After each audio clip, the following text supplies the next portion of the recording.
The whole future lies in uncertainty. Live immediately. Chaos is the state of disorder, confusion, and unpredictability that we often encounter in life. Chaos can affect our lives in many ways, such as causing stress, anxiety, anger, or depression. It can also affect our performance, our relationships, and our happiness.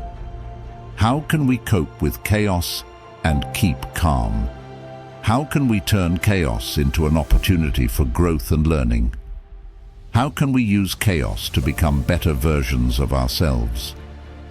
These are the questions that the Stoics tried to answer, and their answers are still relevant and useful today. In this video, I will share with you 7 Stoic lessons that can help you keep calm in chaotic situations. These lessons are based on the teachings of the ancient Stoics, such as Epictetus, Seneca, and Marcus Aurelius. They are practical and easy to apply, and they can make a positive difference in your life.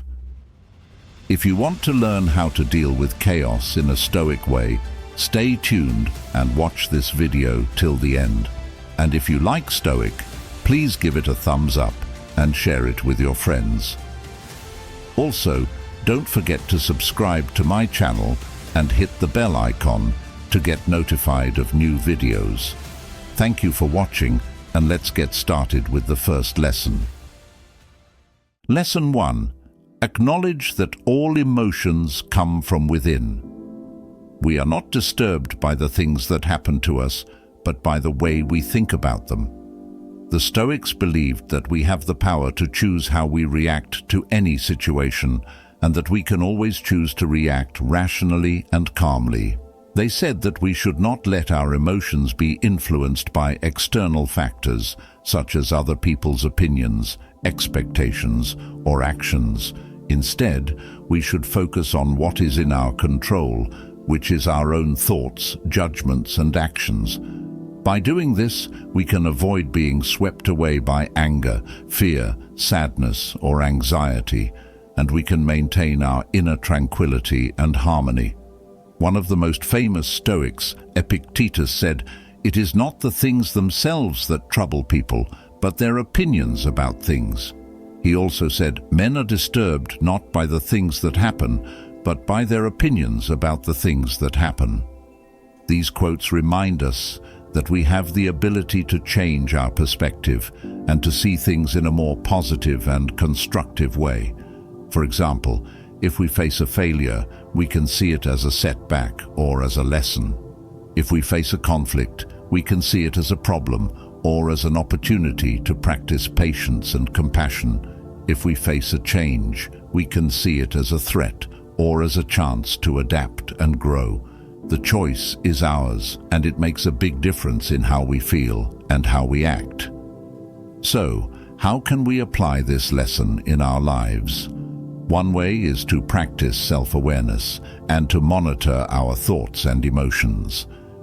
Whenever we feel a negative emotion, we can ask ourselves, what is the cause of this emotion? Is it something external or something internal? Is it something that we can control or something that we cannot control? Is it something that is true or something that is false? By asking these questions, we can identify the source of our disturbance, and we can challenge it, or change it, or accept it. Another way is to practice self-control and to choose our reactions wisely. Whenever we face a challenging situation, we can ask ourselves, how do I want to react to this situation? What is the best way to handle it? What is the most rational and calm way to respond? By asking these questions, we can decide how to act, and we can act accordingly. We can also use some techniques, such as breathing, meditation, or visualization, to calm ourselves down and to clear our minds. By practicing self-awareness and self-control, we can acknowledge that all emotions come from within, and we can choose to react in a Stoic way. Lesson 2. Find someone you respect and use them to stay honest. The second lesson is, we should have a role model, a mentor, or a friend who can inspire us, guide us, and challenge us to live according to our values and principles. The Stoics believed that we are social beings and that we need the help and support of others to improve ourselves and to achieve our goals. They said that we should seek the company of good and wise people who can teach us, advise us, and correct us when we make mistakes or stray from the right path. They also said that we should avoid the company of bad and foolish people who can influence us negatively and drag us down to their level. Seneca said, "Choose someone whose way of life as well as words and whose very face, as mirroring the character that lies behind it, have won your approval. Be always pointing him out to yourself, either as your guardian or as your model." There is a need, in my view, for someone as a standard against which our characters can measure themselves. Without a ruler to do it against, you won't make the crooked straight. He also said, "Associate with those who will make a better man of you. Welcome those whom you yourself can improve. The process is mutual, for men learn while they teach. We can benefit from having a good example to follow and a good friend to share with. For example, if we want to be more calm, we can look for someone who is calm and learn from their attitude and behavior. If we want to be more honest, we can look for someone who is honest and ask for their feedback and criticism. If we want to be more virtuous, we can look for someone who is virtuous and emulate their actions and decisions. By doing this, we can stay on track and avoid falling into bad habits or vices. One way is to find someone who we respect and who we want to be like. It can be someone we know personally or someone we admire from a distance. It can be someone from the present or someone from the past. It can be someone from any field or any walk of life. The important thing is that they have the qualities that we value and that they can inspire us to be better. Another way is to use them to stay honest and to check ourselves regularly. We can ask ourselves, what would they do in this situation? How would they handle this challenge? How would they react to this feedback? By asking these questions, we can compare ourselves to them and we can see where we need to improve or where we are doing well. We can also ask them directly, if possible, or imagine what they would say to us. If not, we can seek their advice, their guidance, and their correction, and we can listen to them and learn from them. By finding someone we respect and using them to stay honest, we can find someone who can help us and inspire us to be more stoic. Lesson 3. Recognize there is life after failure. This means that we should not be afraid of making mistakes or of facing difficulties, but rather see them as part of the learning process and as opportunities to improve and overcome. The Stoics believed that we can always bounce back from any setback and that we can always find a way to move forward, no matter how hard or painful the situation is. They said that we should not let our failures define us or discourage us. Marcus Aurelius said, "Don't let anything deter you. Other people's misbehavior, your own misperceptions, what people will say, or the feelings of the body that covers you. Let the part of you that makes the best judgment decide what you should do, and never give in to the wrong impulses of this poor flesh and blood, yours or anyone else's." He also said, "The impediment to action advances action. What stands in the way becomes the way." We can always overcome any obstacle, and that we can always turn any challenge into an advantage. For example, if we fail at something, we can see it as a lesson and learn from it. If we face a difficulty, we can see it as a test and pass it. If we encounter a problem, we can see it as a puzzle and solve it. By doing this, we can build our resilience and our confidence, and we can achieve our goals. So, how can we apply this lesson in our lives? One way is to embrace failure and to see it as an opportunity rather than a threat. We can ask ourselves, what can I learn from this failure? How can I improve from this failure? How can I grow from this failure? By asking these questions, we can extract the positive aspects of our failure, and we can use them to improve our skills, our knowledge, or our character. Another way is to move on from failure and to see it as a temporary rather than a permanent state. We can ask ourselves, what can I do next? How can I move forward? How can I overcome this failure? By asking these questions, we can create a plan of action and we can execute it. We can also use some techniques such as affirmations, gratitude, or optimism to boost our mood and to motivate ourselves. Lesson 4. Read purposefully and apply your knowledge. The Stoics believed that reading is a powerful tool that can help us to expand our minds, to enrich our souls, and to enhance our lives. They said that we should read books that can teach us something valuable, that can inspire us to act better, and that can challenge us to think deeper. They also said that we should not read passively or superficially, but actively and critically. We should not just absorb what we read, but analyze it, question it, and apply it to our own situations and experiences. We should not read just for entertainment or for information, but for education and for transformation. Epictetus said, "Don't just say you have read books. Show that through them you have learned to think better, to be a more discriminating and reflective person." He also said, "Don't explain your philosophy, embody it." These quotes recap us that we can always improve ourselves and our lives by reading wisely and by living accordingly. For example, if we read a book on Stoicism, we can learn about its principles and practices, and we can try to implement them in our daily lives. If we read a book on history, we can learn from the past, and we can avoid repeating the same mistakes. If we read a book on science, we can learn about the natural world, and we can appreciate its beauty and complexity. By doing this, we can broaden our horizons and deepen our understanding, and we can become more knowledgeable and more virtuous. So, how can we apply this lesson in our lives?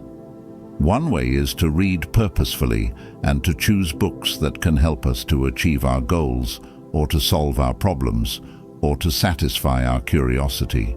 We can ask ourselves, what do I want to learn? How can this book help me? What is the main message of this book?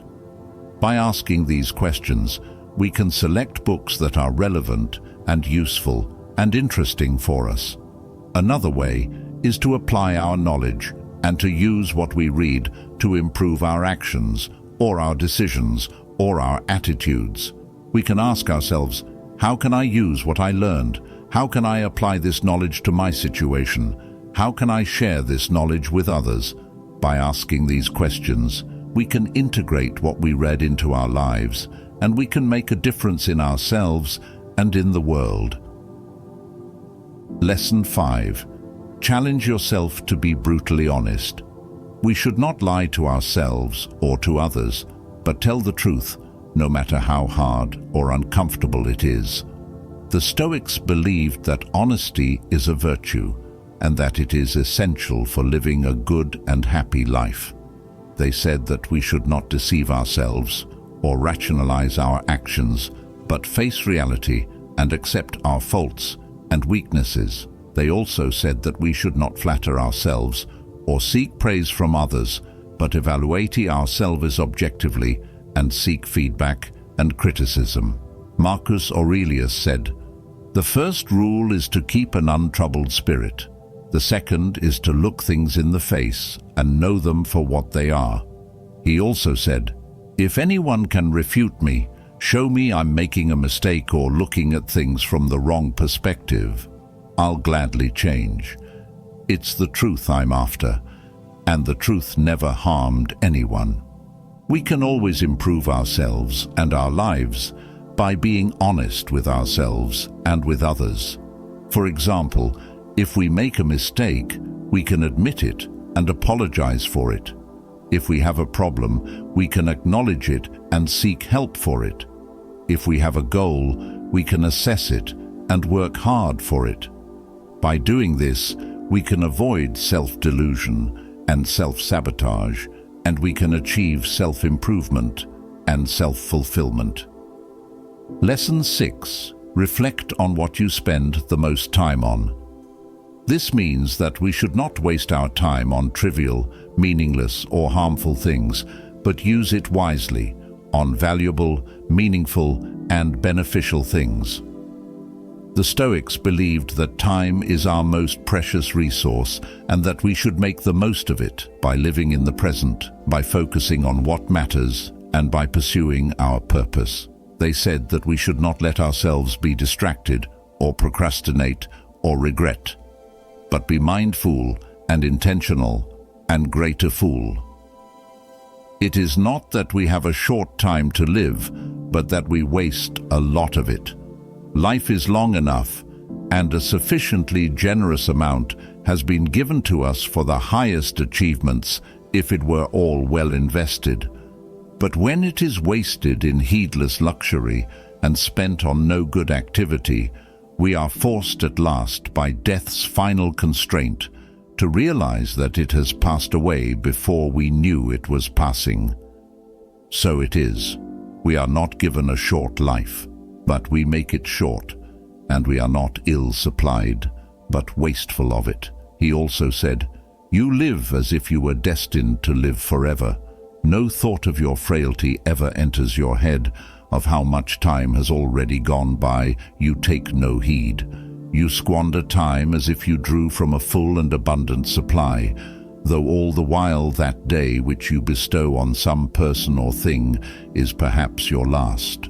We can always make better use of our time and our lives by reflecting on what we spend the most time on and by changing our habits and priorities accordingly.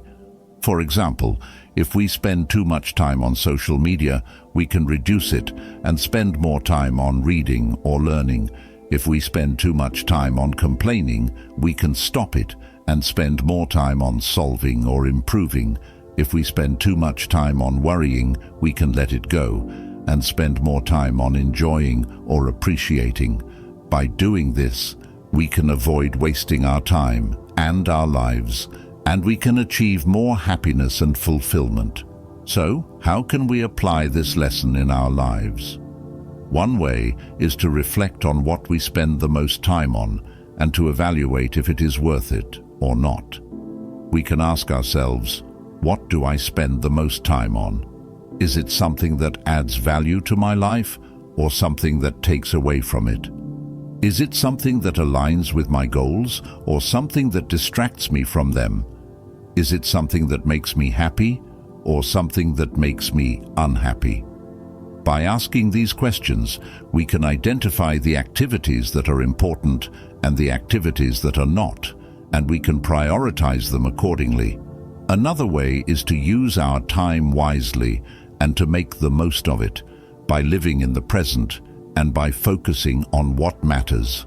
We can ask ourselves, what can I do right now that will make a positive difference in my life or in someone else's life?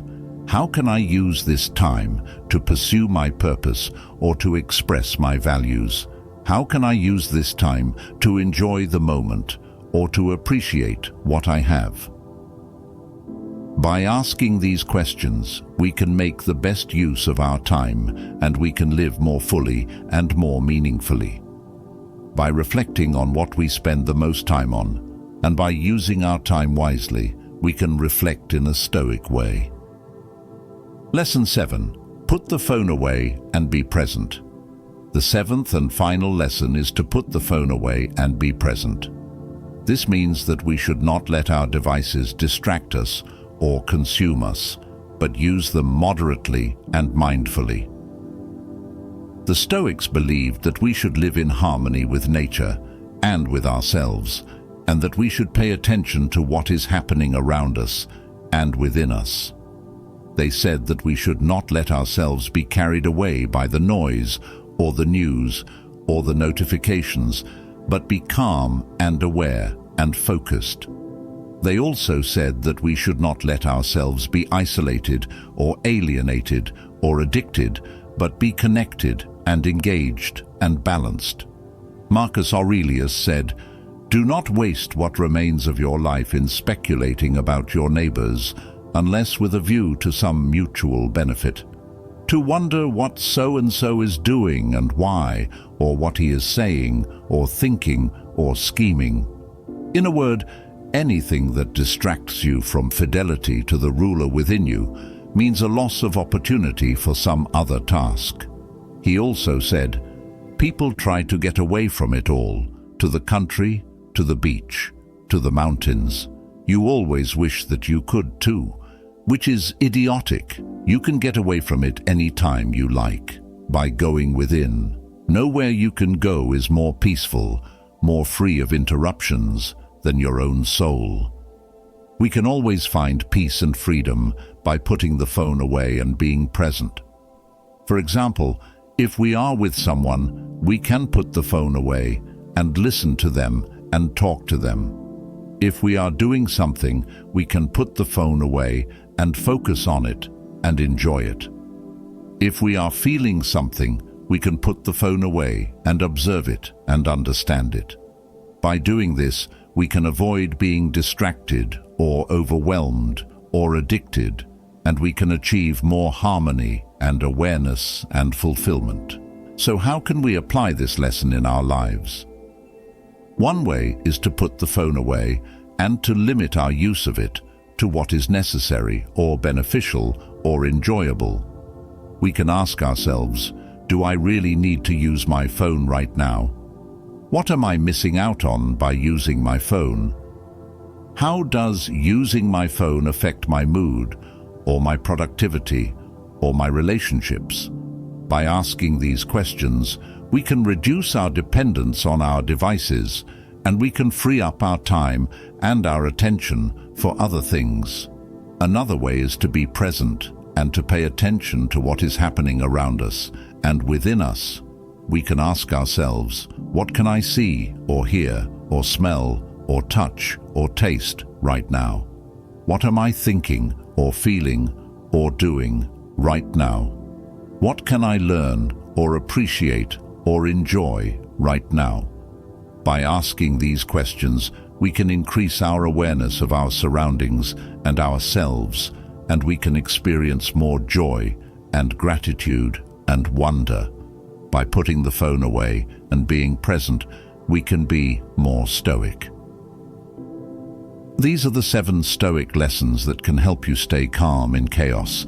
I hope you found them useful and that you will try to apply them in your life.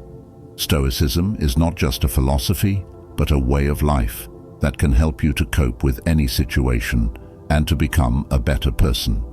If you liked this video, please give it a thumbs up and share it with your friends. If you want to learn more about Stoicism, please subscribe to my channel and hit the bell icon to get notified of new videos. Thank you for watching, and I'll see you in the next one.